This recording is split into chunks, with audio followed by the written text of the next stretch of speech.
I prefer watching movies to reading books because you can get closure in less than 2 hours, whereas a book can consume you for days and often sleepless nights, clutching the ends and turning each delicious page. Have you ever wondered why we love books and movies? It's an escape from our own lives.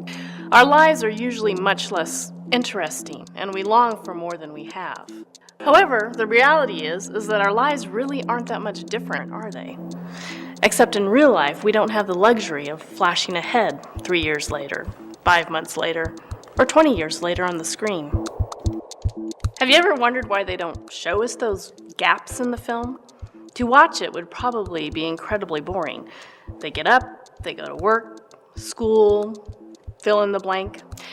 Regular everyday life isn't that exciting, is it? It's just a bunch of monotonous days strung together without seeming end. But then there is that day, and it shifts out of nowhere, and along comes a car crash, the news of terminal illness, or the discovery of the most crave for love, and suddenly our life takes on new meaning, and time starts to be redefined. Monotony doesn't equate idleness, and means something different to all of us, because we all have the daily beasts we live with. Whether it's too much time on our hands or not enough, or living with chronic pain or heartbreak, our days are nauseatingly the same.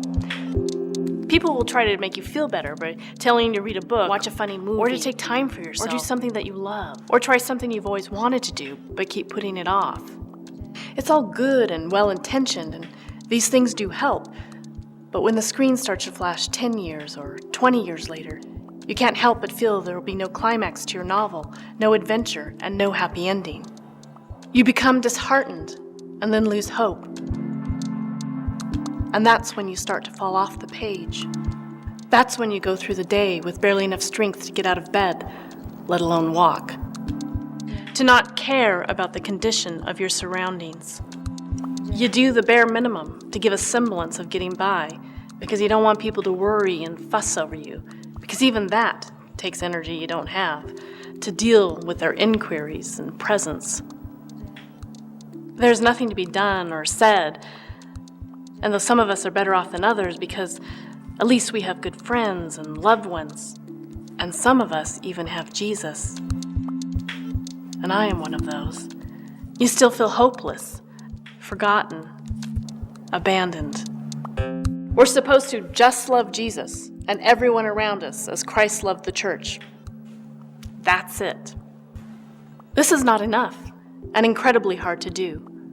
And I wonder if this is why I am where I am. Because I'm incapable of doing these two simple things. Love Jesus and love people. I suck at being a Christian.com is where I live.